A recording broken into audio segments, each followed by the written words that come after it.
I remember the day Veronica came into our lives. It was about a year after Mom passed away. Dad was still a bit lost, moving through life like he was walking in a fog. Then Veronica showed up, all smiles and sweet words. Dad thought she was a blessing. I wasn't so sure. "Hey, Pumpkin," Dad said one evening, his voice a mix of excitement and nerves. "I want you to meet someone special. This is Veronica." I looked up from my coloring book, eyeing the tall woman standing beside him. She had this big, bright smile, but her eyes didn't match it. They were like little calculators, sizing me up. "Hello, sweetie." Veronica knelt down to my level, her voice too sugary. "I've heard so much about you. Your dad tells me you're the smartest little girl in town." I just nodded, not sure what to say. Dad looked at me, his eyes begging for approval.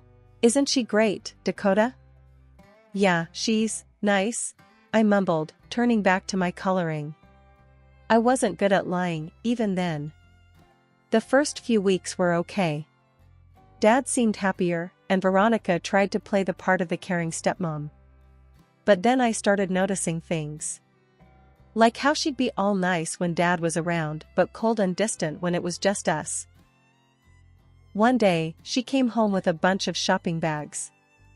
"I got you some new clothes, darling," she said, her voice dripping with fake kindness. "I know how fast kids your age grow." I was excited at first, until I tried them on. Everything was way too big. The sleeves hung past my hands, and the pants pulled around my feet. I looked like I was wearing someone else's clothes. "Dad, look," I said when he got home, showing him the oversized clothes. "Veronica got them for me, but they're too big." He just chuckled and ruffled my hair. "She's thinking ahead, honey. You'll grow into them. It's smart shopping." I wanted to argue, to tell him it wasn't smart, it was weird. But I didn't. I knew it would just make him sad. School became a nightmare after that. Kids can be mean, and they latched onto my baggy clothes like sharks. "Hey, Scarecrow," they'd shout as I walked by. "Where's the rest of your farm?" I tried to tell Veronica, to ask for clothes that fit. But she just waved it off. "Kids are cruel," she said, not even looking up from her magazine. "You need to toughen up." That's how it went for months. Dad was in his own world, happy with Veronica, and I was, just there. The girl with the too big clothes, and a stepmom who couldn't care less. "Veronica, can we get some clothes that fit me better?" I asked one day, trying to sound brave. "The kids at school make fun of me." She looked at me, her eyes cold. "You need to learn to be grateful," she snapped. "I'm doing my best here. You could at least try to appreciate it." I didn't know what to say to that. It felt like no matter what I did, it was wrong. I was wrong. That night, I heard them talking. Dad was saying how great Veronica was with me, how lucky we were to have her. I wanted to scream, to tell him she wasn't great, she wasn't even nice. But I didn't. I just lay there in bed, feeling small and alone, listening to them laugh and talk in the kitchen.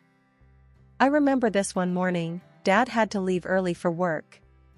He kissed my forehead, saying, "Dakota, be good for Veronica, okay?" I nodded, though inside, I was dreading another day alone with her. As soon as the door closed, Veronica's smile vanished. "Get dressed. We're going shopping," she said, her voice sharp. In the car, I tried to make conversation. "Can we get some jeans? Maybe a few tops that fit?" She glanced at me, her eyes cold. "You'll wear what I buy, and you'll be thankful. Got it?" At the store, it was the same old story. She picked out clothes that were way too big.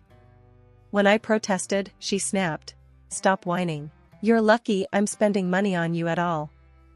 Back at home, I tried to alter the clothes to fit better. Veronica caught me and lost it. "What do you think you're doing? Ruining perfectly good clothes." "I'm just trying to make them fit," I mumbled. "You're ungrateful. Do you know how many kids would kill to have a stepmom like me?" I wanted to say, "Not many, I bet." But I kept quiet. Arguing with Veronica was like talking to a brick wall. A few weeks later, she joined the school parent council. It was her new stage, and she played her part perfectly. I overheard her talking to other parents at a school event, her voice dripping with fake concern. "It's so hard, raising someone else's child," she sighed. "But I just love her like my own." The other parents ate it up. "You're such a saint," one of them said. "Taking on such a big responsibility." I felt sick listening to her. At home, it was a different story. If I left a cup on the table or forgot to make my bed, she'd go off. "Look at this mess. Your mother would be ashamed." One night, I tried to talk to Dad about it. "Veronica's different when you're not around," I said, hoping he'd listen. He shook his head, a tired look on his face. "She's doing her best, honey. You need to give her a chance." "But Dad." "No buts. She's your stepmom now. You need to respect her." It was like talking to a statue. Dad wouldn't hear a word against Veronica. I felt so alone, like I was trapped in a nightmare and couldn't wake up. Life with Veronica was like walking on eggshells, never knowing when she'd snap. I was counting down the days until I could leave for college and start my own life. But then, everything changed again. It was a Tuesday morning, just like any other. Dad was rushing around, getting ready for work, and I was trying to avoid Veronica's morning mood. Suddenly, Dad clutched his chest, his face twisted in pain. "Dad!" I screamed, rushing to him. Veronica came running in, her usual mask of concern back in place. "What's happening?" "I don't know, he's in pain." I was panicking, tears streaming down my face. Veronica was on the phone in seconds, calling for an ambulance. But it was too late. Dad was gone before they even got there. The next few days were a blur. Relatives I hadn't seen in years came pouring in, offering their condolences. Veronica was the grieving widow, perfectly playing her part. She'd cry on cue, telling everyone how much she loved Dad, how she didn't know how she'd manage without him.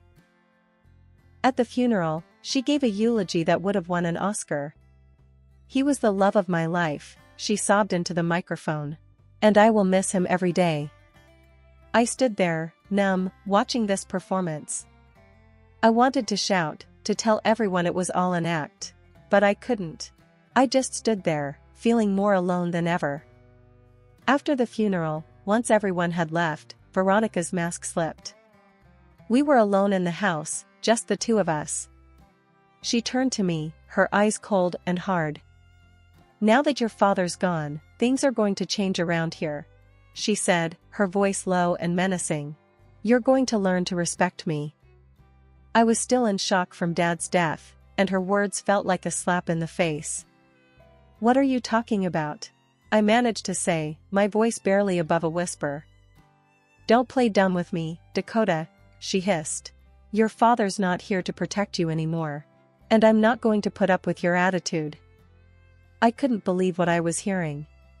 My father had just died, and all she could think about was herself. "You're unbelievable," I said, my voice shaking with anger. "He was your husband. How can you be so cold?" She laughed, a harsh, bitter sound. "Oh, please. Your father was a means to an end, nothing more. And now that he's gone, I'm in charge. You'd do well to remember that." I stared at her, feeling a mix of rage and despair. She was right about one thing: Dad wasn't here to protect me anymore. I was on my own with this woman who saw me as nothing but a nuisance. Life with Veronica after Dad's death was unbearable. She turned the house into a prison, and I was the unwilling inmate. I knew I had to get out, but I didn't know how. That's when Aunt Lucy stepped in. One evening, Aunt Lucy came over. She was Dad's younger sister, a feisty woman with a no-nonsense attitude. She had heard about Dad's passing and came to see how I was doing. But when she saw the way Veronica treated me, she was furious. "This is no way to treat a child, Veronica," Aunt Lucy said, her voice stern and unwavering. Veronica just rolled her eyes. She's not a child anymore, Lucy. She needs to learn discipline. Aunt Lucy wasn't having any of it. Discipline? Is that what you call this?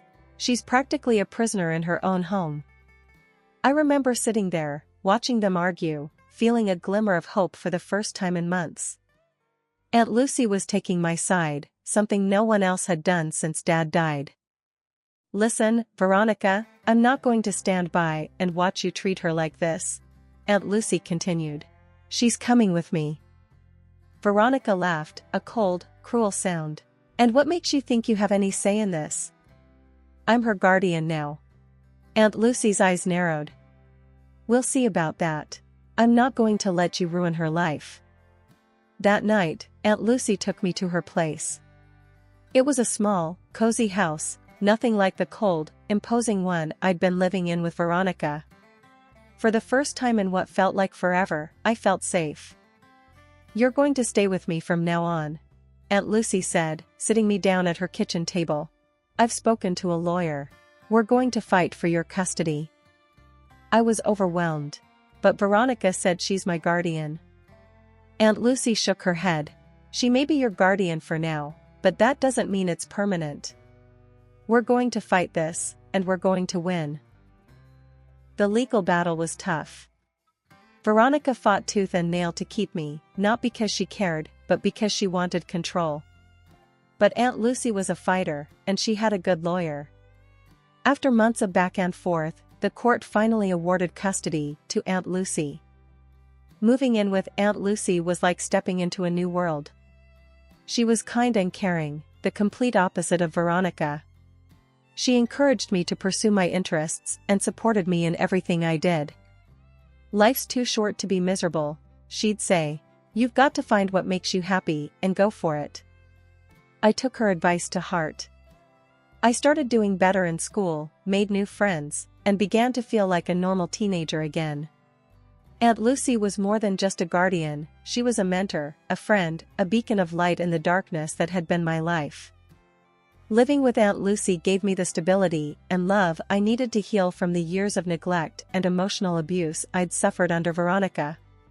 For the first time, I started looking forward to the future, dreaming about what I could become. It was the beginning of a new chapter, a new life, and I was determined to make the most of it. Years had passed since I last saw Veronica. I was now working at a reputable firm, forging my own path. The past seemed like a distant memory until one ordinary day, my phone rang, displaying an unknown number. Dakota Harrison speaking, I answered, expecting a routine work call. The voice on the other end was unfamiliar, clinical. Hello, Ms. Harrison, this is Nurse Jenkins from St. Mary's Hospital. I'm calling about your mother. She's been admitted here. A wave of confusion hit me. My mother passed away years ago, I corrected, my voice tinged with surprise. The nurse quickly clarified, I apologize for the confusion. I meant your stepmother. She's listed you as her next of kin. My mind raced. Why would Veronica list me? After everything? What happened to her? I asked, a mix of curiosity and old resentment bubbling up. She's had a serious fall and requires surgery. She's been asking to see you, the nurse explained. I was torn, a whirlwind of emotions clouding my judgment. I'll think about it, I said, ending the call. That evening, I shared the news with Aunt Lucy. Her reaction was a mix of concern and disbelief. Why would she ask for you after all this time, and after all she did? I don't know, I replied, feeling a turmoil of emotions. Part of me wants to see if she's changed. But another part of me remembers the pain she caused. Aunt Lucy gave me a reassuring look. You don't owe her anything, Dakota. Remember that. The next day, driven by a strange sense of closure, I found myself at the hospital. Walking into Veronica's room felt like stepping into a forgotten world. She looked frail, a shadow of the formidable figure she once was. Her eyes brightened when she saw me. Dakota, my dear, you came. Veronica's voice was weak, but laced with the same old theatricality. I'm here because I was curious, I stated plainly, maintaining a distance. Dakota, I know I wasn't the best to you, but deep down, I've always loved you, she said, her voice quivering. I looked at her skeptically. The years hadn't softened my memories. Loved me? You have a strange way of showing it. Veronica reached out, her hand trembling. I made mistakes, but I am alone now. I need help, and you're all I have left. Her words, meant to tug at heartstrings, left me cold. You're alone because of the choices you made, Veronica, not because of circumstances. She persisted, her eyes pleading. Please, Dakota, I have nobody else. I do love you, you have to believe me. I studied her for a long moment. The woman who had tormented my childhood was now lying here, claiming love. It was hard to digest. I'll hear what you have to say, I finally said, not committing to anything but curious enough to stay. But don't expect me to forget the past so easily. Sitting across from Veronica in the stark, sterile hospital room, I could hardly reconcile this frail figure with the woman who had once so masterfully controlled our household. Yet, as she began to speak, the familiar undertones of manipulation in her voice were unmistakable, reminding me that some things never truly change. Dakota, she started, her voice quavering, I've made a mess of things since your father passed. The inheritance, it's all gone. Her admission didn't surprise me. Gone? How? I asked, though a part of me didn't want to hear the sordid details. I wasn't wise with the money, she confessed, avoiding my gaze. Bad investments, debts, it's all squandered. I shook my head in disbelief. This was the woman who used to preach about prudence and responsibility, and you're telling me this why? Veronica looked up, her eyes locking onto mine. The doctors say I need surgery, but I can't afford it. I have no insurance left. So, what do you expect me to do about it? I asked, feeling a mixture of anger and incredulity. I need your help, Dakota. I need you to pay for the surgery, she said, the tone of her voice shifting from plea to expectation.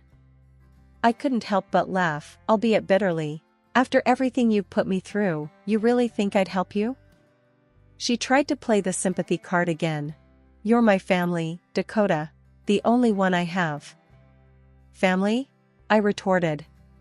You never treated me like family. Why should I start now? Her demeanor changed then, the mask of the frail, sick woman slipping. You owe me, Dakota. I took care of you when your father died. You call that care? You made my life miserable. I snapped, my patience wearing thin. Ungrateful child, she hissed, her face contorting into a scowl. I should have thrown you out when I had the chance. And why didn't you? I challenged her. Because I thought there was something in it for me, she admitted with a sneer. But you owe me, and you're going to pay, one way or another. Her threat was as clear as it was desperate. You're threatening me? After all these years, you still think you can control me? I'm not just threatening, Dakota. I'll sue you if I have to. I'll claim alimony, emotional distress, whatever it takes, she spat out, her voice filled with venom. Go ahead and try, I shot back, standing up. You won't get a single penny from me. She was seething with rage now. You'll regret this, Dakota. I'll make your life hell again. After my meeting with Veronica, I was seething with anger and disbelief. I couldn't fathom her audacity, her sheer nerve. I vented to Aunt Lucy over a cup of strong coffee in her cozy kitchen. Can you believe that woman? I raged, slamming my mug down. After all these years, she's still trying to control me, to squeeze me for every penny. Aunt Lucy, ever the rock, shook her head in disgust. She's a snake, Dakota. Always has been. Think she can just waltz back into your life and demand money? It's ludicrous. I was pacing now, my heart racing. She's threatening to take me to court, Lucy, for alimony, of all things. Let her try. Aunt Lucy snorted. She won't get a dime. You're not responsible for her mess. But Veronica was true to her word. A few weeks later, I was served with papers. She was suing me for alimony, claiming she was entitled to it after years of caring for me. It was laughable. In court, Veronica played the frail, wronged woman. "Your Honor, I took this girl in when her father passed," she said, her voice oozing fake sincerity. "I provided for her, and now she's abandoning me in my time of need." I could hardly believe the gall. When it was my turn, I stood, my hands trembling with a mix of nerves and anger. "That's a lie, Your Honor. She made my life a living hell. My aunt here has been my guardian and support for years." The judge looked over his glasses at Veronica. "Is this true, Mrs. Harrison? Were you not this girl's legal guardian?" Veronica faltered, her facade cracking. "Well, legally, no. But morally, I was her." "Morally?" I cut in, unable to contain my frustration. "There was nothing moral about the way you treated me." The judge reviewed the case, his expression stern. After considering the testimonies and the fact that Ms. Harrison's aunt was her legal guardian for the latter years, this court finds no basis for alimony. Claim dismissed. Veronica's face twisted into a mask of rage and disbelief. "This isn't over, Dakota," she spat as we left the courtroom. But it was over. As Aunt Lucy and I walked out of the courthouse, I felt a weight lift off my shoulders. Veronica's last attempt to control me had failed. I was free from her grasp, once and for all. "You did good, Dakota," Aunt Lucy said, squeezing my hand. "She can't hurt you anymore." I nodded, feeling a surge of relief and newfound strength. "I know. It's finally over." That day marked the end of a long, painful chapter in my life. Veronica had no hold over me anymore. I had faced her in court and won. I was free to live my life on my terms, without the shadow of her manipulation looming over me. The courthouse steps behind me felt like a bridge between my troubled past and a hopeful future. Aunt Lucy and I headed to a small cafe nearby, a place that had become our spot for post-court discussions. "So, it's finally over," I said, stirring my coffee absent-mindedly. "I can't believe after all these years, I'm finally free of her." Aunt Lucy nodded, her eyes reflecting a mix of pride and relief. "You stood up to her, Dakota. That took guts. You've come a long way from the scared little girl you once were." I smiled, a genuine sense of accomplishment washing over me. "Yeah, I guess I have. It's just, I never thought it would end like this." "It rarely does," Aunt Lucy said, taking a sip of her tea. "But the important thing is it did end. You can finally put Veronica and all that mess behind you." Her understanding and support were like a beacon in the dark. "Thanks, Lucy. I don't know what I would have done without you." She smiled warmly. "That's what family is for. And remember, you've got a whole life ahead of you. A life that's yours to shape." We spent the rest of the afternoon talking about future plans, my work, travel dreams, and personal goals. For the first time in a long while, I felt genuinely excited about what lay ahead. As I walked home that evening, the city lights sparkled a little brighter, and the air felt a little fresher. I realized that for the first time in my life, I was truly free. Free from Veronica's shadow, free from the fear and the pain she had caused. Back in my apartment, I stood by the window, looking out over the bustling city. This was my world now, a world full of possibilities. I thought about everything I had overcome, the battles I had fought, and the strength I had found within myself. I was no longer the victim of my past, but the architect of my future. I decided to start a journal, to document this new chapter in my life. As I penned down my first entry, I felt a sense of peace and optimism. The road ahead would have its challenges, but I was ready to face them head-on. "Here's to new beginnings," I whispered to myself, closing the journal with a sense of finality. Veronica's chapter in my life was closed, but mine was just beginning. I was ready to write my own story, one filled with hope, resilience, and the freedom to be who I truly was.